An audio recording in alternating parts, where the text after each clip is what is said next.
The role of data is still ultimately to understand the business, to make sense of the business, to be able to make better decisions, as people say. All day I was spending trying to understand metrics, and it dawned on me that metrics is not even a concept in the company in any tool, which is kind of shocking actually, right? For the data world to be around for so long, metrics is not actually codified, and engineers might say metrics in code, but it's not codified. All right. Welcome to the next episode of the Delivery Layer podcast. I've got Vijay Subramanian, and he has long history as a data leader, and we're going to get into that in just a second. And he's the CEO and founder of a company called Trace, which we're going to hear about. And I'm really excited for this conversation. Vijay, thank you so much for joining. Thank you. And yeah, I do have gray hair, if you didn't notice, but yes, I've been doing this for a while. Yes. At least you've still got hair, so you're ahead of the curve. You're ahead of the curve.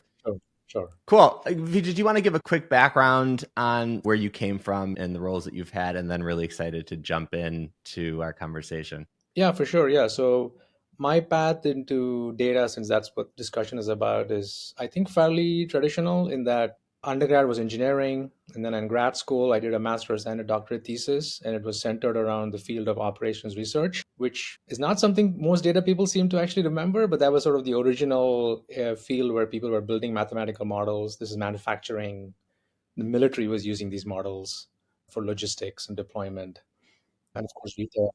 That's super fun. I don't think we've ever talked about that. I also study OR in school, so Oh, it's funny. perfect. Yeah. Retail was Yeah. one of the early consumers of that. And that's why a lot of the examples, if you look at Kimball modeling, it's all these retail stores and locations. And that was where a lot of the early principles of OR was applied.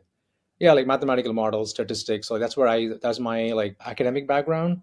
And then really after that, there's really probably two experiences I can speak of that are formative. Both were in startups. The first one I joined after grad school was a enterprise B2B machine learning startup. That term ML did not exist. That's the gray hair here. And I was not even called a data scientist. I think I was called principal scientist. That was my term. And I was basically building machine learning models for large enterprise retailers and manufacturers. And it was a startup based out of Boston. We were pretty early, and it's crazy. I mean, there was no cloud. We had giant machines and sitting in our offices. And I remember vividly, we had blocked a 3-week window in the project, and that 3 window was to load data. So customers would ship us data in disks, and we would load that into these machines so we could start building models. So that's some of the origins of my story in data. Yeah, so we were building these models, and that was really the product, and we were successfully acquired by Oracle. And my role there, I was building models initially, then I ran the teams. I was deploying them, working with customers a lot. And there was a brief window where I even did customer success and sales. So I saw a couple of different roles. We were acquired by Oracle, so I spent some time at Oracle as well. So that was like the first formative, I would say, my entry into the world of data. It was really through enterprise data products. And then the second phase was quite different. And I was actually looking for something different, but I wanted to consume data internally versus selling a data product. So I joined a startup called Rent the Runway. I'm still wearing the sweatshirt from that. Just a coincidence here. And that was 2010 at the seed stage. Definitely pre-modern data stack. So just to like put the timeline on it, because we can talk about that. At that time, the rage was Hadoop. I don't know how many data practitioners today even remember that. This is 2010 when I joined, and then I was there for almost 9 years. So very formative for me in not only being a data leader and a data practitioner and whatever you want to call it, but I was able to really get my hands into the business and to operate the business. So that's probably it's probably somewhat unique, I think, as in my background, is that I've actually worked very closely building business functions. We can talk about all that in detail if you want, but specifically started the growth team, ran the growth team for a few years, was very hands-on with our logistics and operations, given my background, building the first function there, the how to even think about the fundamental. There was no data when I joined, right? So you have to really building the company. So it was a very formative role. It was very heavy on the company building, business building. Of course, I did run data. I was the head of data, ran data engineering, analytics, ML, and we're about 25, 30 people, if I remember, when I left the organization. But overseeing growth, overseeing operations, overseeing product for a while. So all these was really the confluence of these two hats really has led me to starting Trace, and we can talk about Trace, but that's sort of the journey. Okay, very cool. And so, having been a data leader as the industry has evolved so much, what do you think has changed, and what do you think has stayed the same? Wow, okay. I think most industries, the first principles has not fundamentally altered, right? I think the role of data is still ultimately to understand the business, to make sense of the business, to be able to make better decisions, as people say. So I think that fundamentally is still the core value prop, I think, of a data team. Of course, there's specialization in what people do in order to service that overall mission. The one change in that itself is that there's definitely a service versus product mindset. Like when I had the team and I had data engineering, analytics, and machine learning, there was definitely a difference when you're building models and deploying models, and it's part of the product itself, right? It's a bit of a different culture, a different mindset versus someone supporting the business team and understanding what is going on. What's the mental model of the business? What are the drivers of the business? So there's probably some evolution in that sense, but it still falls into the broad umbrella of we're just trying to understand the business, what the levers are, make better decisions. Okay, cool. And I'm talking about culture and teams here, right? I mean, there's a whole tooling aspect, which has, I think, changed a lot more on paper, but the core work to be done is still fundamentally the same. Got it. And then, so then, what has changed? And maybe this is, or like, the first principles, I think totally make sense, are always going to be the same. We want to help the business make better decisions that are going to drive more revenue. Or, as you said, if you're building a product, then you're building a product, and the data, it just happens to be a data product, but it's very similar to any other product that you're building. Have there been changes? What Yeah. you said, talk through where you've seen the biggest ones. Yeah, I guess I'm stating the obvious. So let's click one level lower, right? So I think so. Obviously, the fundamental shift we've all seen is more data, right? That's sort of the more.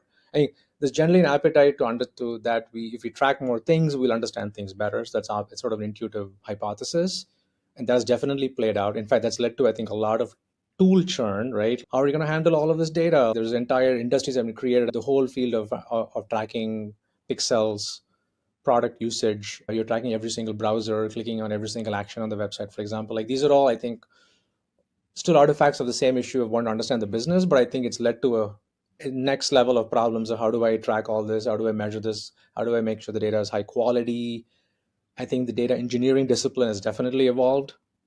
Honestly, when I first started in 2010 and I was looking to build a team, the data engineers were not, it wasn't a role that everyone deeply understood. Sometimes it was just engineers who would you move over to the data team to help write some scripts and pipelines. Sometimes you hire an analyst who can write code a little bit better than the average analyst, so they moved into that field. It was a very amorphous field, I think, and that is much more like now solidified as a specialized field. Of course, DBT has played a big role in framing the role of the analyst engineer, but ultimately, I think that has become now a discipline, a domain.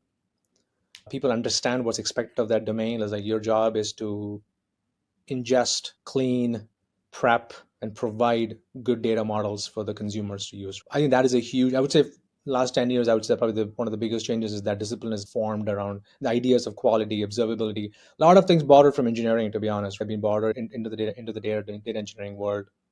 I think the analytics side, I'm just going through one by one in my head just so I can. In the analytics side, I think it's interesting. I feel like this is one of the perpetual debates is model, how do you structure a team like that? Obviously, at Run the Runway, we were a centralized team. Everybody in analytics had some kind of a domain focus, but they were somewhat flexible within. If you're working on growth, you can work on acquisition or retention or product. And if you worked on the logistics, you could work on a few things. But like by and large, they had some level of domain expertise they were building over time. I think that generally makes them more effective, more they understand the data deeply, the people deeply. So much of data and even I would say tech and product are sort of people problems too, right? So being part of a team, having the same goals as the product team and working on features is very useful. Everyone's aligned on the output. So that's the analyst functions. But I've definitely seen like debates on where should those live? Do they live in the domain, reporting under the domain? Do they live in the central data team? I've heard obviously finance teams. There's some CFOs who run these teams. Obviously, when I was there, I ran the team. I do know that after I left, just as a data point, that team was decentralized a bit into the domains. So I still see that debate raging in the industry. I was at executive level. I was a C-suite leader. I was owning data, but I also was very passionate about business functions. And in that, if you have a leader like that, I think that should probably the ideal. I mean, I'm biased, obviously. I would put the data team under that kind of structure, but of course, you can have decentralized operating motions, right? Because the only issue with decentralization is even though they're close to the business, you get these there's a very important concept of playing referee, right? Like with data, so much of it is interpretation. It's not just a pure technical function. What does the data tell you? What does it mean? How do you interpret the data? And there is technical issues, and there's also like cultural issues. I think putting data leaders under business functions like a CMO or a product leader runs into the issue where are they being an honest broker? Are they refereeing the data? Because at the exact level, you want to know the truth, right? If you're a fundamental truth seeking organization, then having the data team be neutral, I think, is to your advantage. There's a reason why finance teams are independent, right? Then you don't have a finance person embedded inside a marketing team, right? They're independent because they're trying to model the business financially in an objective way. So I think the same thing applies to data, I think. So that's the analytics portion. Sorry, you can step in if you want to. I'm just going No, through the keep motion going, here. keep going. Yes. I'll pause for a second to Yeah. say that I think on the engineering point that you made, I agree, and I'm glad to see data engineering really come into its own as a discipline and have more data engineers. I remember trying to hire, this is back when I was leading the team at Paperless Post, and I was trying to hire a data engineer, and it was brutal to find someone who had experience with the types of things that we now consider standard data engineering. It ended up being me and some other people hacking together Luigi pipelines and all Oh of my God, these Luigi, sort of of. course. I'm Yes. really grateful that we've seen the evolution within data engineering. On the analytics side, I think, as you said, the embedded versus centralized team question has been around forever, and there are benefits of both. And I think the one mode that I think works the least is where it's embedded in a back office IT function. I think to what you said, if you've got a data leader who is close to the business and who can be a good partner with all of the execs that are trying to do things while also and support them while also playing that independent referee role, then it's great. But yeah, Yeah. regardless of where else it goes, there's always going to be pluses and minuses. I think one thing interesting actually. So I've been thinking a lot about this recently only because I was obviously heads down. You were heads down at Paperless. I was heads down for 9 years. Obviously, I met a lot of leaders and I understood other things operating. And there was a general consensus that we're gonna have C-suite execs in data. It's going to be like tech, like finance, like product. And I do feel recently there's been a regression that's just an artifact of the economic cycle or something more deeper symptom, whether the data leaders have not emerged and they haven't delivered results, where I do feel a lot of still director and VP level data folks who are shuffling around in organizations reporting to finance or product or tech. And to me, so that's one. So that's definitely one. I'm noticing a pattern, and I don't know if this is like a sample size issue that I'm facing, or whether this is actually real. The second thing that I'm interested in, like to me, ultimately, well, independent of reporting structure, to me, I really think about the underlying workflows in an organization. How are people collaborating? What's really happening? And one thing that I thought was I took it for granted because I was the founding team and I helped build the culture and everything on the processes. Like the data team drove the business review early on. Like I remember me putting together a set of Google Sheets with all the key metrics, the how to think about the business, and driving the conversation with marketing, with product, these with operations. Yeah. And I don't know if that's like so to me like that. I was able to do it because of that org structure. But to me, let's assume you're decentralized or not or whatever. Are these data analysts, are these folks able to participate in these? Because that's where decisions get made. There's really two important there are really two important workflows, I think. The workflow of understanding what is happening and why it's happening, which is these kind of feature reviews, business reviews, these workflows. And there's a workflow of how you plan to what are you going to invest in, so more strategically. What are you learning from the tactical stuff that's allowing you to change your strategy, whatever? But what are your plans? What are your goals? What are your targets? Who's going to work on what? And if the data teams are not part of those two conversations, I think it's a huge missed opportunity. And I'm seeing this pattern where I'm talking to a lot of data leaders these days, and it's not obvious to me that they are part of these two conversations in the level of detail that they should be. Anyway, Yeah, this is a fascinating topic for me. I think there's so much here. I've got thoughts, and I was also at my two previous jobs, right? So at my last job, I was on the executive leadership team, and then at the job before, I owned a P&L of a relatively substantial business in Nielsen. I have so many thoughts on this, but I'm interested. Why do you think that is? And then I'll share mine. Why do you think it is that data people have not gotten into some of these rooms that 10 years ago or 12 years ago we all thought was inevitable? So you're saying the trend is real? I'm just speculating from a The small trend is sample real. size. The trend As is a data person, absolutely I'll be real. honest, right? Okay, so my I have my own anecdata as okay, well, but it's perfect, enough. It's perfect. enough. Through the power of small data Yes, between the two of our yes, different networks and what we yeah. know, I think we can point to some obvious facts. So, That is a good. I honestly haven't reflected yet. So if that is real, then what could be the causal factor? So maybe one is just on a very practical matter. Are data leaders and data teams, whether you're a leader, whether you're a senior person, whatever, do they understand that they have to be part of these workflows? And are they culturally, do they find themselves part of the workflows? Now, I'm sort of ignoring some macro causality. I'm just talking about if they're not, then it's fundamentally tough. They get one level removed, and then their job just becomes more and more. Somebody sends them requests, they're generating some assets, they're publishing a dashboard, they're sending you some ad hoc analysis that you go back and forth on for 3 weeks. Like that workflow is not the workflows. Those also are useful workflows, but they got to be part of the planning and the review workflows. And I think if you're detached from that, the business probably doesn't perceive the value as much of data. So why that is another why, like another layer of why. But I do think that's one symptom of what could cause people to feel like the data isn't delivering the value that they thought. yeah. Why that is, right? If you want to unpack that, I do think data teams, this sort of the pro and con of the data engineering discipline and the rise of DBT. And I'm not like, it's not anti-DBT at all by any chance, but I think it's provided a lot of focus on data production.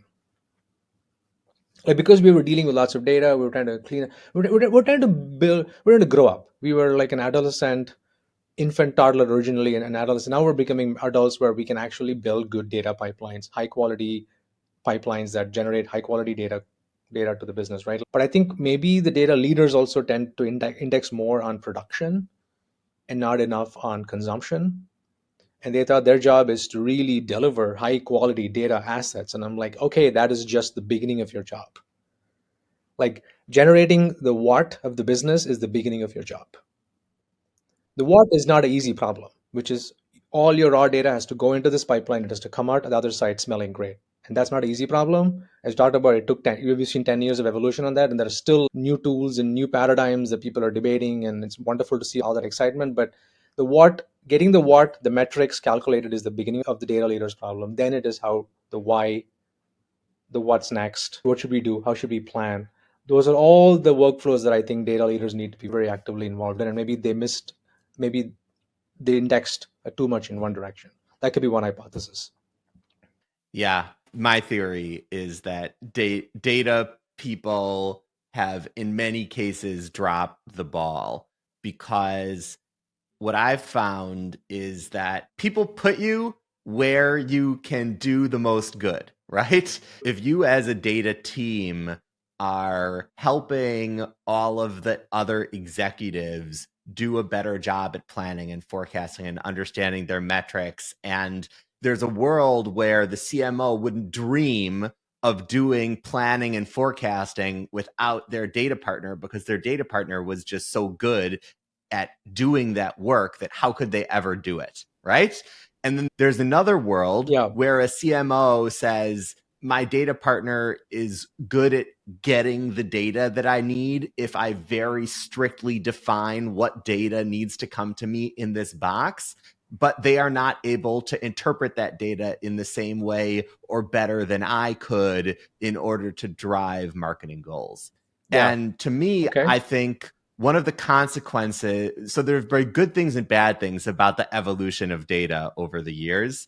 And one of the good things is that we have fields like data engineering and we have so many more better and scalable tools. to be able to do off the shelf what we used to really struggle with. I know we brought up the Luigi pipelines before, right? But the downside Yeah. of that, of having a data path that people study for and expect that the job is going to be that, is that it way overemphasizes the technical skills. When you were talking about coming into Rent the Runway or even your previous job, it was very much business focused. And everybody, I was talking to a friend of mine who runs a consulting company, and he was saying how most of the people on his team would struggle to build a new data product or go in like certain product directions that are more strategic, like recognize strategic opportunities for the businesses that they're supporting. They're very strong on the technical side, but less on the strategic side. And I asked him, I was like, you were like a management consultant before you were a data person. And how many people on your team have that similar type of background where they've done this like very business heavy consulting? He's like, well, none of them. All of them are like tech data people. And that's where I think we've changed the makeup of what a data person is. So I think your lens I think it's a variant lens in what I'm saying. I'm talking about us indexing on the production problem, which is a technical problem, yeah, and not indexing enough on the consumption problem, which is a cultural and a business domain understanding problem. I think I use those P and C words, and you're saying production is a technical problem. So the data team generally indexes towards technical problems, and they've not learned the domains of marketing and operations and product and finance and all those domains. I think that's exactly true. I wonder though, this brings me to another interesting second point on that, which is like, it's also true that if you had data leaders who come from these backgrounds, maybe you're not like I come from like a hardcore OR, like you come as well, but someone who's a consultant first, or someone, sometimes you do feel like they might miss some of the technical issues too. They will maybe if you go to those companies, maybe they're close to the business sort of sees the value better, but you have issues of data quality more. You have issues of where not all the data is in the data platform. I wonder if we're not seeing enough of the other side of the problem where, like, by that I mean, like, yeah, I think it's sort of, you pay the price somewhere if you are doing that. And I think what I'm hoping is that the first wave was to get our act together in generating data. I think maybe we're seeing a regression in the leadership to being more of producing assets. And I wonder if now that we've unlocked that, I'm hoping maybe we're already into this decade, but maybe in this decade, we will see the pendulum shift back again, where data leaders take back that, oh, we need to understand the practice, the domains, and we need to teach people how to work on these domains. Actually, how much do you think this is also a random thing I was thinking about? How much do you think remote work has an impact on this? I think remote work has a big impact at the junior level. I think less so at the senior level, but definitely at the junior level. 'Cause that's the other thing that's correlated to this trend, I think, is like last few years, and I'm wondering how much of that is related Yeah. to that. But yeah, Because I think that the junior people don't get nearly as much of a chance to develop relationships with the senior executives and to have those yeah, types, to have the random conversations where they're not necessarily just talking about status updates. And that's where both the junior people get a chance to kind of show their capabilities a little bit more in a different way and get a little bit more trusted. And talk to the peers too, like the junior analyst talking to the product person, talking to that's exactly. so important to understand the domain, because you're building a mental model of the business, right? Yes. That's where analysts will shine. And I do Yes. think that's been a bit on the back burner. Almost, yeah, business works the way it does, and my job is to make sure that the data stuff works. And no, those two are not decoupled. You can't decouple the two. Sorry, yeah, I know we got on a bit of a tangent, but I think we're talking about the changes, data engineering, analytics. And now I guess data science would be the last one. I do think this is one interesting one, because I remember very distinctly jumping early on the bandwagon, trying to build a data science team, trying to build all these models to do recommendations and selection, assortment.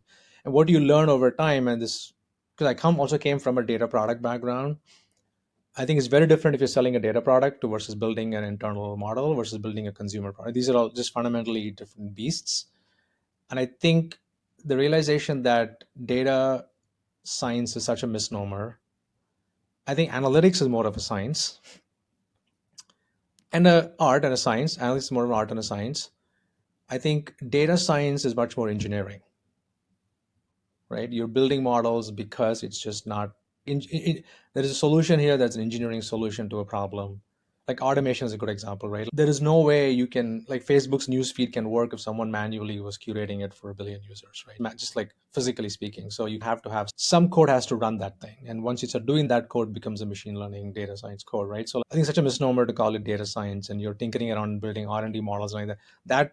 That thing is such a, to me, such a, so many organizations have wasted time trying to build some model internally to prove that this model will change the company's trajectory. It'll make some amazing prediction. It'll tell you some magical insight, and that almost never, in my experience, ever bears out.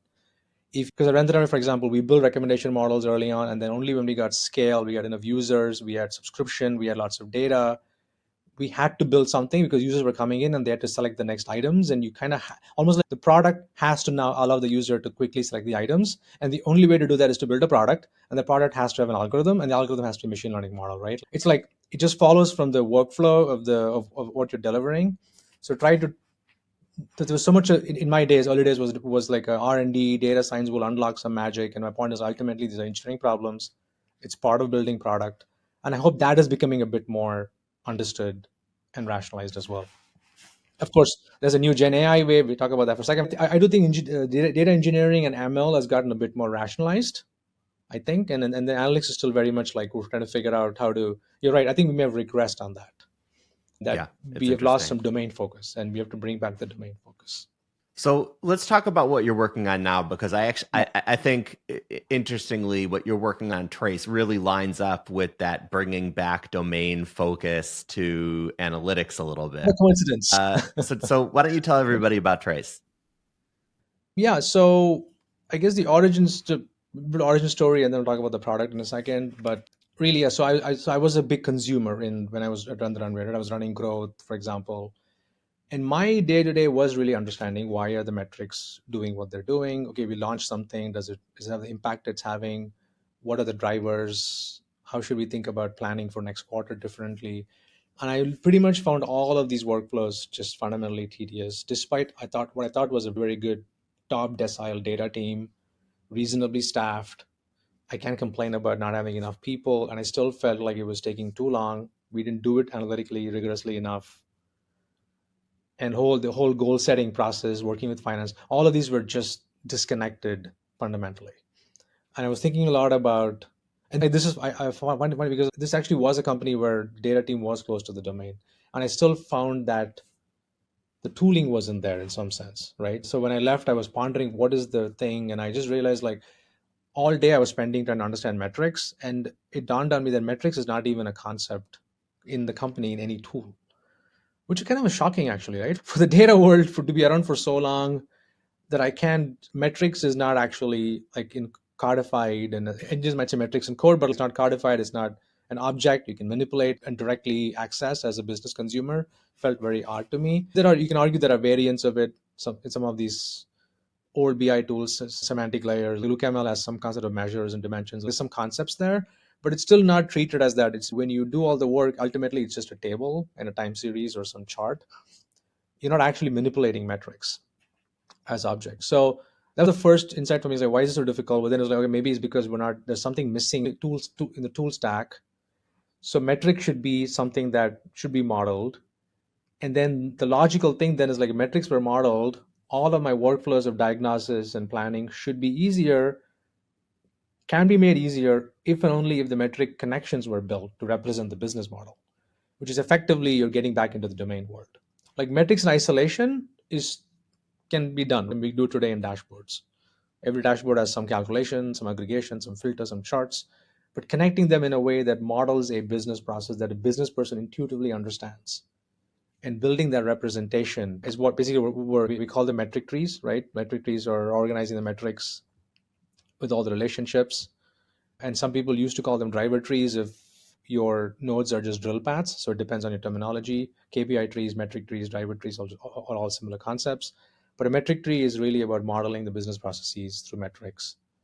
It comes from being able to map it to code, and then can software operate on it, really making your reviews faster, easier, smarter, your business reviews, feature reviews, your A/B experimentation, your planning processes. So that's sort of the genesis of Trace. So really, the to collapse all of that, to give you the 30-second thing, it would be the product does two things. We bring metric trees We design and build metric trees.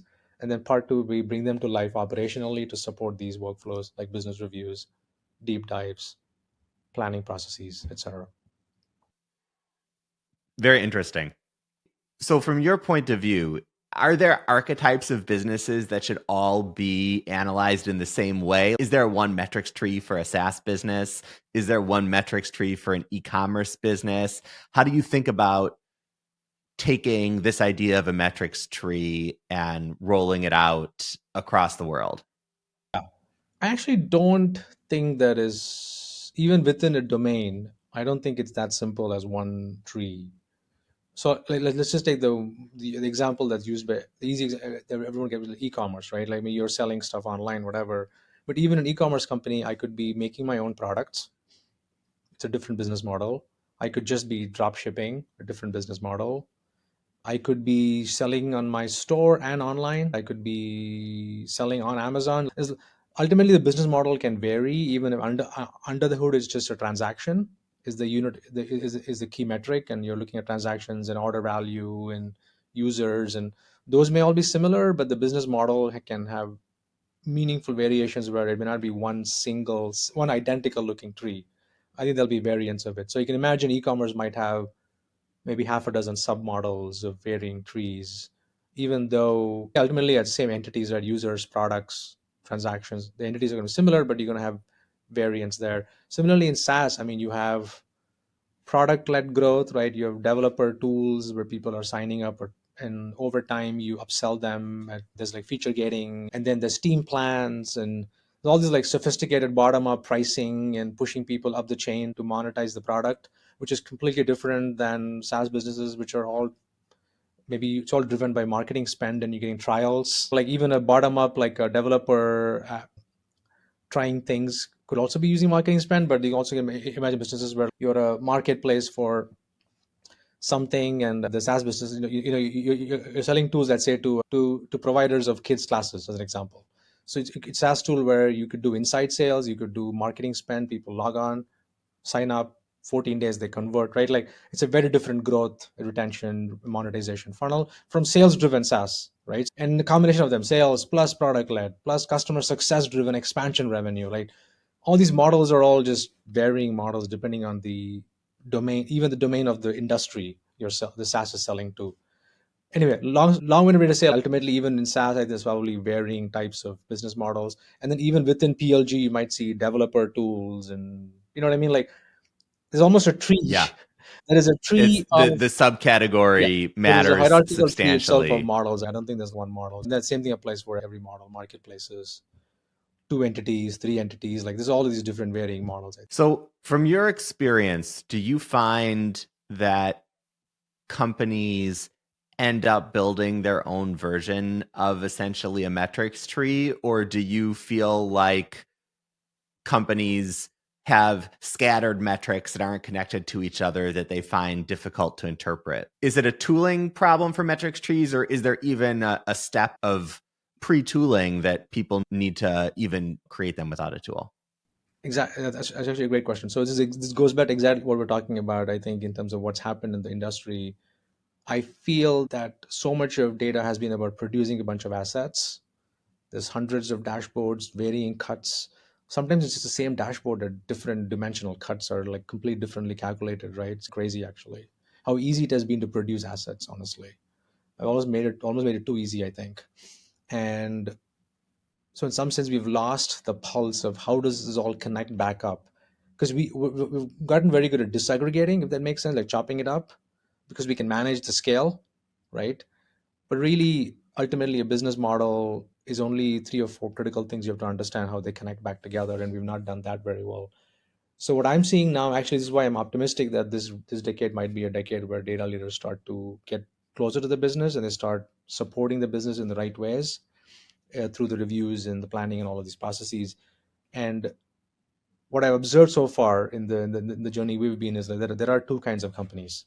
I observe companies where I've been very excited to see data leaders, and sometimes they may have been an operator in marketing and they've come into data, which is fine.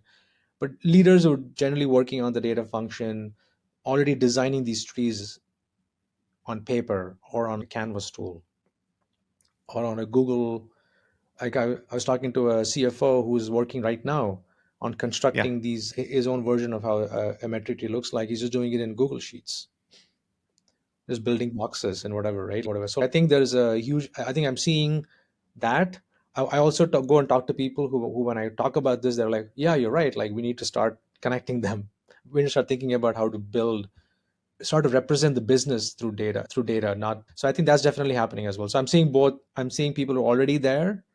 They've realized the problem and they're starting to work on it, and then they're looking for tools to bring it to life, like us. And then there are those who are maybe not thought about it as deeply. They see symptoms of the problem. They see that they're disconnected from business a little bit. They feel they're just getting all these bombarded with tickets for data. They don't feel they're adding the value, like all the symptoms of a data function ROI not being where it needs to be. And I think when I talk to them about these things, they're like, okay, this might be the one that gets them there, right? So there's definitely some work to be done for them first before they can even bring trees to life, because they haven't actually designed it yet. It doesn't exist. You know what's funny though? It's in people's heads intuitively. I think some people in organizations are exceptionally good in different domains, even data functions, at connecting how things connect. And some people are just focused on their own domain. I think some humans are good at lateral thinking. I think it does exist out there. It's just not being codified. Sure. In a sense, it's putting on paper your mental model of the business. And there are different pieces that trade off with each other and connect with each Exactly. other and are made up of each component pieces. Average revenue is number of customers times revenue per customer, right? And so you've got different pieces of that you can change and you understand how it all Yeah. comes up. Um, Now the finance teams talk about some history, and today, like finance teams are the ones that historically have been probably the only team that build some version of this in order to feed the P&L. Of course, mhm. so they have some view of how things connect, but it's so high level. It's like their goal is just get some dollar amount out that they can track against, but it doesn't have the operational richness. In some sense, the data team has gone off and built these large, nuanced, rich assets, and the finance team is still building these super high level models and spreadsheets. And I remember distinctly sitting in these meetings and we're off our target, some North Star metric. Okay, why? It's very hard to know that, because you start going down the tree and you don't really have the data for the targets at the detail that you need to understand why, because the plan is set here. Really, I'm hoping trees becomes a way to start bridging a lot of the work we put in to track the operational richness, and then connect that back into financial models as well. So it's another way for data teams to really participate in the business process, Yeah. is to connect to the financial models. One of the things that I'm really excited about is that to the point that we were talking about before, where data people can be sometimes disconnected from the business, learning to have creating a mental model from scratch for how a business should look and what kind of metrics should be used to judge a business, that's tough. So one of the things that really excites me about metrics trees actually is the ability for data as an industry to come up with these best practice metrics and best practice analyses that are more open source than they've ever been before. We've all got the standard metrics that are out there, right? Like customer acquisition costs over long lifetime value. And I love the rule of 40, which was not a metric. It was a You mean metric, the but it wasn't a EBITDA revenue growth thing? yeah. Yeah, So rule of 40 for everybody that doesn't know is essentially it's a trade-off of growth rate and it's profit profitability. margin. Yeah, And so it's because one of the challenges when you only look at one of them is you can easily grow if you yeah, decide to be unprofitable. And so right, right. how do you navigate, is your business doing well or not? So Yeah, I love that metric. I think the more we can have these types of educational resources really of how to look at a business. yeah. Actually, it's a good point. Maybe part of the issue, as opposed to us pointing fingers that the data industry has generally regressed, we also haven't done a very good job sharing all of our Yeah. learnings, I think, in some sense. So many learnings around the rule of 40, and like how you think about. I still see on the out in the open people doing lifetime model on revenue, not on margin. I still see miscalculations in on what lifetime value actually is. Like even with those information out there, it's still not yet standard operating practice. 100%. It still feels very much like left, like there's variations in based on individuals, how good you are in tracking metrics and understanding your business, which hopefully by now should not be there, but there isn't. Yeah, maybe the optimistic hope is that metric trees are a way to start standardizing these things as well. Like when you start putting these varying trees out there, the models out there, people start asking like, how do you calculate that? And probably it starts to move the industry in the right direction. As engineers say, abstractions, right? Trees are good. Forget the details. It's a standard. The abstraction is the metrics layer, but we have a standard now, so I think it'll drive more awareness, learning, education, hopefully. Yeah, I totally agree. I'm excited about it. Even yeah, obviously you from the tooling side Sure. are excited about it. But for me, I think even just from the educational side, because being able to answer definitively as a data person, how does your business make money and what are the levers that make a difference is one of the most important questions that every data person should be able to answer. And I think many data people take a long time in their careers to understand how important it is to get there and to figure out how to do that. And I think that this could definitely be something that speeds that along. Yeah, for sure. And not just for data practitioners. I remember distinctly when we were hiring people at a great pace at some point, we were onboarding people, right? So one of my jobs was to go do a session every 2 weeks when we had new hires. And I was like, I had to draw on a whiteboard every single time what the flow is of how the business works. You can say verbally, but people register in pieces. And then if you show a bunch of dashboards, they can't understand what's going on. They see some metric here, some number there, some number here, some like, but you draw the board of how things work and with boxes and suddenly it just feels real. Okay, now I understand. And so your team works on this, your team works on this. So I think I'm almost thinking like when I started Trace and I thought, of course, being technical, being analytical, I wanted to build a technical, like a heavy technical tooling product. In some sense, I'm almost thinking now is just if just by designing the tree and starting to map who works on what, is that alone, like that artifact alone can have a lot of value just to communicate because it packs so much information on what's going on in the business. It helps people collaborate better. Okay, you do this, you're going to affect this, I'm going to affect this, and together it adds up to this, right? Like, and then but then if you do this and I do this, and often these two are inversely correlated, we're in conflict, right? So I wonder if that artifact has so much value just to just to make organizations collaborate better, just have better discussions, higher quality discussions, even independent of all the magic math we can do to drive reviews and planning and all of that. Just as an alignment artifact, what's the value of that? Yeah.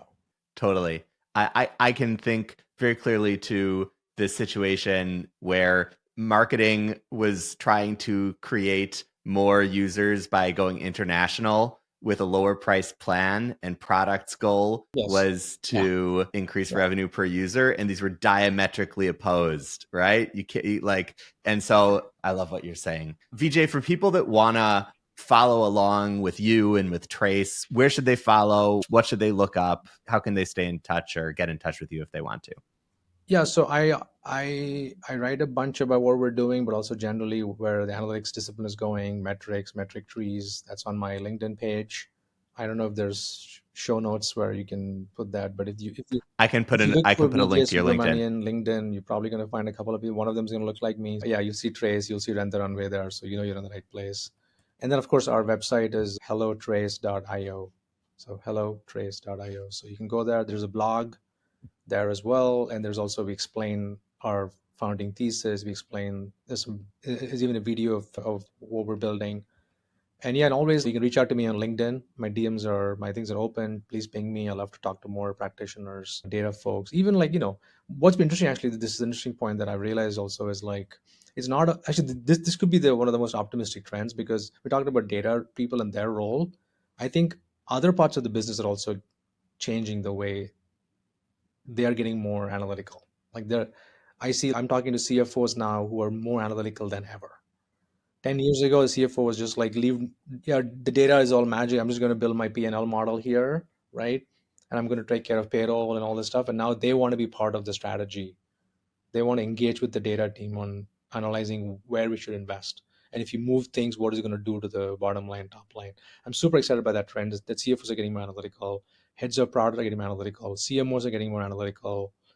So yeah, so I'm definitely seeing that. And so the reason I say this is, like, when I talk to people now, is not just the head of data who's excited about metric trees, it's these execs as well, because they start to see that this could be a way to bridge their mental model into the world of data in a more intuitive way than just having 50 dashboards that I have to log through every morning. So I think it's interesting, probably optimistic trend is that the rest of the world is leveling up.